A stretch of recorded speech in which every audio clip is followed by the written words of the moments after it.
country.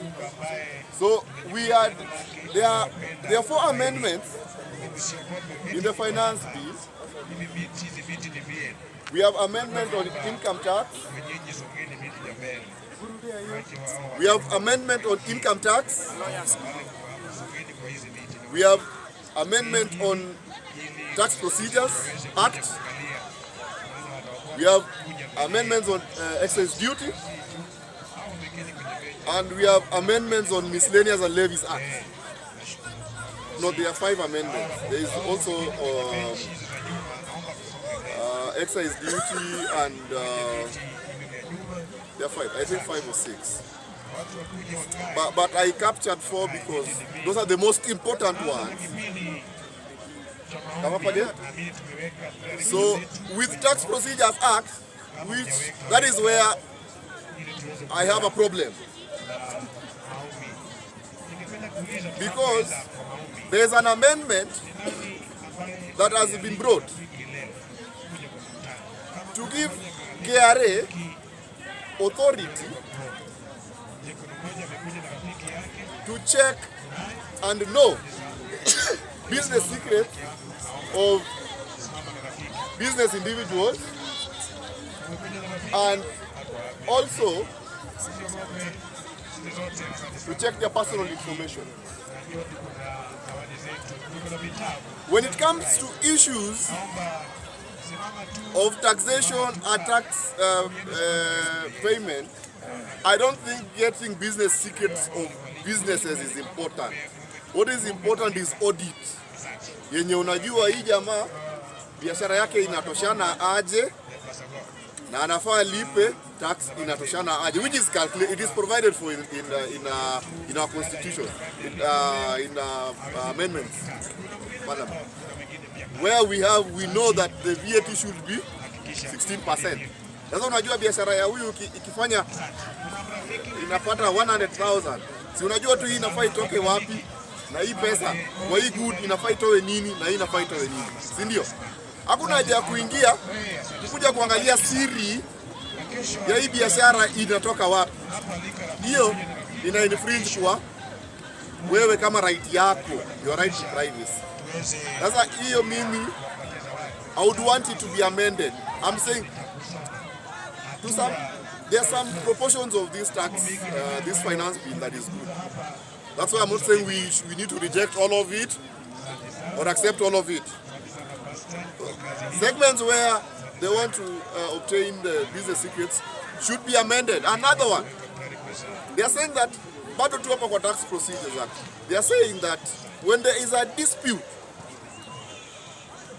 and you have taken your case as a business owner to a tribunal and you have lost because you know you are allowed to appeal until you exhaust all your avenues of appeal. So they are saying that if you have now gone to appeal, KRA is being given authority to instruct your bank to come and collect the tax or the penalty. That one should not be allowed. That is also against your right, because you are required to make sure that you exhaust all your appeals, so that after that, then is when now penalties can be issued. I hope najaribu Kiswahili kidogo, but yes, hii finance bill pia iko na uzuri kidogo. Pensions na gratuities ya wazee wametoa hiyo tax. Na kuna kitu kingine pia yenye also I feel ni inatufinya kidogo. There is steel that is being manufactured here in Kenya that is used to build the houses, and walikuwa wameweka tax yake ikakuwa chini kidogo compared to ile inakuwa imported, ndio sababu competition ikue kidogo kwa watu wanaitengeneza hapa Kenya. Unajua, you have to promote local businesses because sisi kama wananchi, kwanza inaitwa hata patriotism. Tunajipenda kwanza, ndio tunapenda huko nje. So hii steel metal wametoa hiyo ya nje from 17.5% to 5%.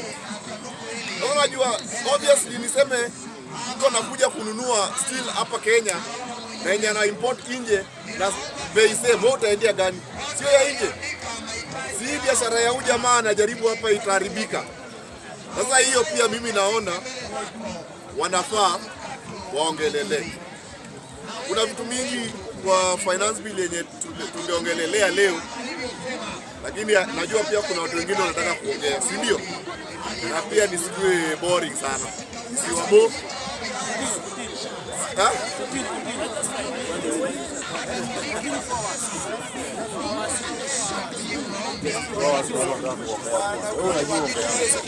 Want to inform me? Okay.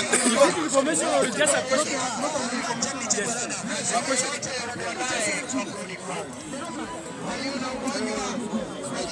Asante sana bwana Spika. Kwanza ningependa kuuliza mwenzangu kama anajua kuhusu exempt. Ongelea hiyo kwa sababu unataka kuongelea tax. And then with some of the businessmen who have been doing businesses. He has registered a particular business whereby that business is supposed to be like trading in hardware. But when it comes to like fertilizer, let's come to the fertilizer issue. So he also has a transport company which is doing transportation of in bulk.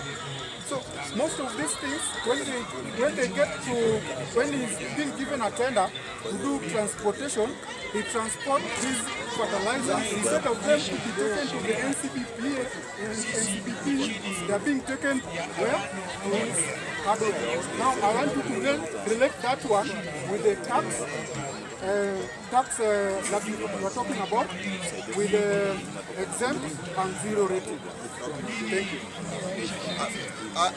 Okay, he's asked a very good question, but I just want to give you an idea of what tax exempt and zero rated is.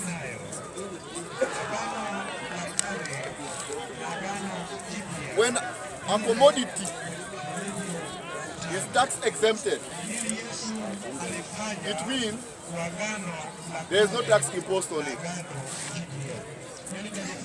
When a commodity is zero rated, it means if you calculate the tax, the percentage rating which is zero to that commodity, you get zero, which there is no tax towards it as well. But the problem now we find when comparing zero rated and tax exempt is when in case you need a refund.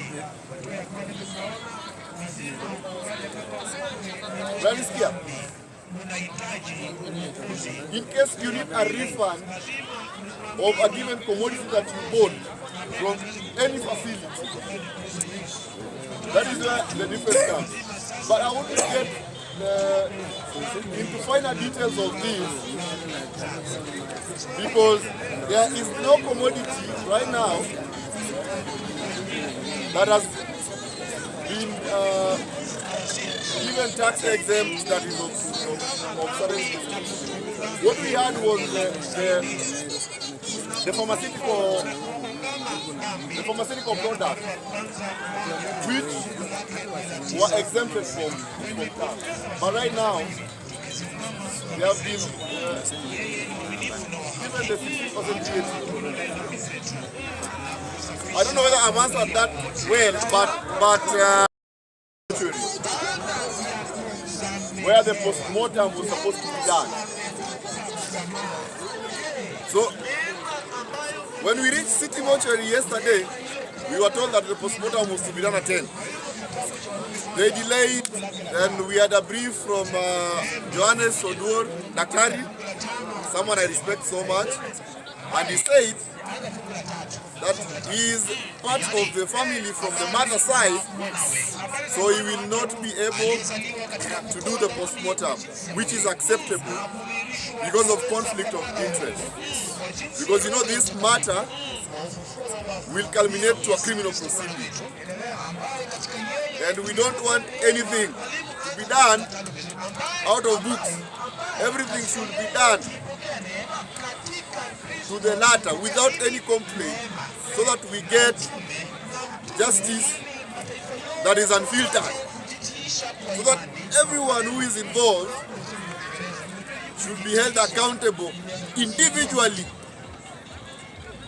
not as a group, not as a unit, not as a force, but individually.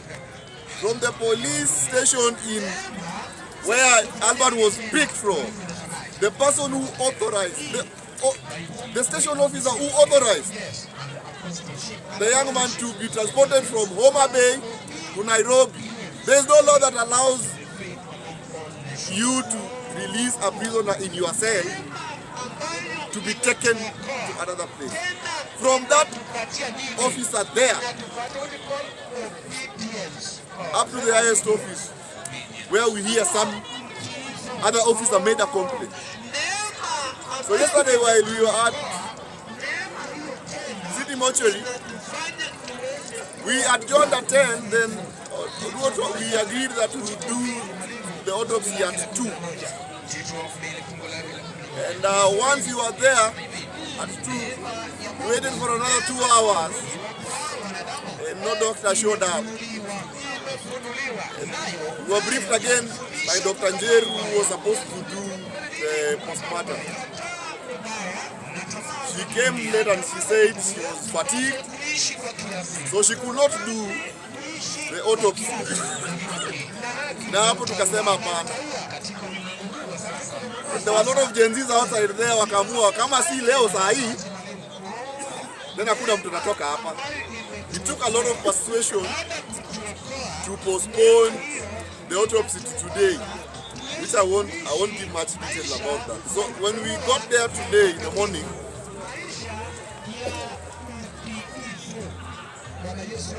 Dr. Media, because Dr. Njiru had a postmortem going on in the morning, so hakukuwa around.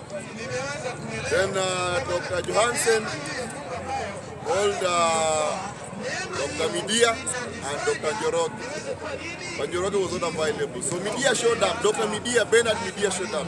Dr. Bernard Media is the one who did the autopsy today. So when he showed up, he wanted to do something called virtuopsy.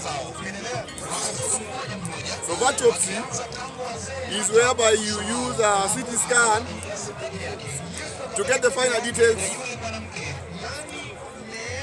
of each and every part of the body that was afflicted. But he said, for us to do a virtuopsy, we will need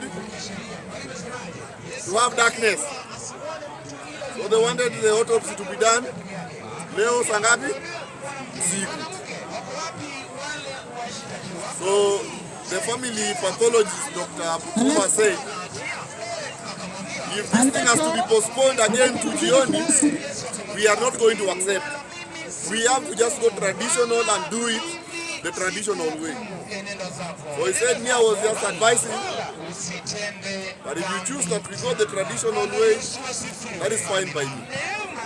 So we agreed, and kaingizwa kwa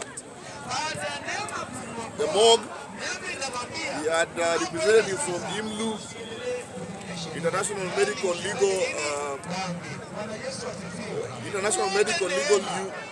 Unit. Then we had AMREF, then we had IPOA, then we had the DCIO, Then you have the lawyers from the family. And then you have 5 pathologists. You have 5 pathologists. And I think we were around 12. I think we were around 12 inside there. And a member from the public. So when we were inside there, that is where all the information was. I'm talking now from a perspective of just me. I think if you see some of those media interviews that were being done, one of them you see me cry. Because I was not ready for that. It was my first time to be inside a mob. It was my first time to watch an autopsy done. And that was the most painful procedure that human being is taken through. I'm even afraid I won't sleep tonight, but I hope I will sleep. Because what I saw, I have a picture in my face, and it is so disheartening to allow a citizen of this country to face such brutality. When Albert's dad got into the morgue to identify his son, so that the procedure could begin, the old man wept like a child. We saw the pain and the hopelessness in his eyes. We saw a man so devastated, a man that sees no future at all. I am saying this with a lot of empathy, and I just don't know how to mince my words, but today is a day I missed hope for this country. I didn't have a chance to see Albert yesterday because I was still gathering courage so that I could see him today, because I knew I was going to be part of the team that was going to be in the post-mortem. When now the examination started, and Dr. Midia had to order the junior doctors to flip the body on one side so that we can see what happened on the head area, the back area, and the hand. The first question I asked myself when I saw that is, how is even this suicide? That was the first question. Because his left side, his right side was beaten, and there was a crack on the skin of his head. When the back was opened, there was blood.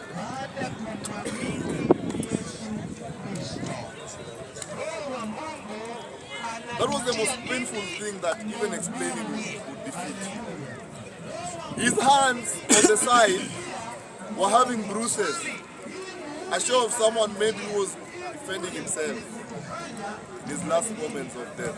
I know it has been determined that the cause of death was strangulation, because there was also swelling on his neck.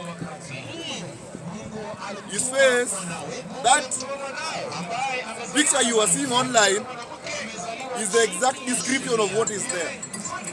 His face was swollen, his eye areas were beaten, there was blood on both sides. There was blood in his nose and in his ears as well. I don't know. It just looks like a horror movie. Let me stop there. I don't want to go much into that because Anyway, there's still an ongoing investigation to give us all the information that we need. There's still the toxicology report which is not yet out, among other things. I know we'll get a detailed report, and when I get the report, I'll share with Victor here to review. I know we'll have it probably the course of next week. But lastly, now before I leave, for far too long, as a country, we have faced a lot of brutality. For far too long as a country, we have suffered from the hands of the police. I am not saying this so that they can come and abduct me tomorrow. No, I'm not. Yeah, I just want to leave this place happy.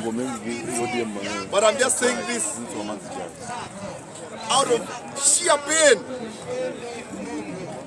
Because again, also, if I don't say, yesterday they went for Albert, the other day they went for Mosh. You don't know whether they'll come for you, or me, or who next. But we should not live in a country with fear that tomorrow they will come for me, or tomorrow they will abduct me, or tomorrow they'll kill me. We don't have any lesser citizen in this country, and we are not also not serving any lesser God than anyone. We are all citizens of the Republic of Kenya. We are all accorded equal human rights, and that is something the police needs to understand. Serious crimes in police custody. Please allow me to finish, then you ask a question. Serious crimes in police custody. If a convict escapes, and if someone is killed in a prison cell, I know most of that they are told. If someone would have escaped from Central Police Station today, there would be police officers hovering everywhere right now. Helicopters kila mahali. Na hata hapa kumekuwa na polisi wamevaa civilian. Normal civilian. Hata sahi wako. Lakini mbona kama ni civilian amekufa, ameuliwa, mbona wasifanye due diligence?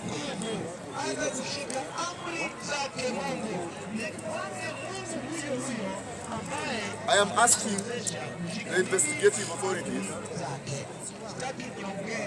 to follow due process and give us a report as fast as they can. And we are promising that we are going to seek justice for Albert Ojwang. Come rain, come sunshine. We will do everything to give justice to Albert. Even a dog should not be beaten that way. Even a dog should not be killed that way. So as I am going to conclude, I am asking all the officers involved. And another thing, I'm also the IG said yesterday that the DIG made a complaint. We want to know that the DIG made a complaint to who? And what were the exact wordings of that particular complaint? We are not going to leave any stone unturned. We don't want to weep anymore. We want to live. These policemen are our brothers and sisters. What changes when they go to the force? To protect us or to kill us? Are we going to live in fear every day that if I say this, I will be arrested? No! It shouldn't be that way. So this is going to mark as a litmus to give justice to Albert, and we'll do everything to give justice to that young man. He had a very bright future ahead of him, same as to us and everyone here. No one had any right of cutting his life short. No one at all. I don't want to say much past that, but justice for Albert Ojwang. Thank you so much. Question Saibu.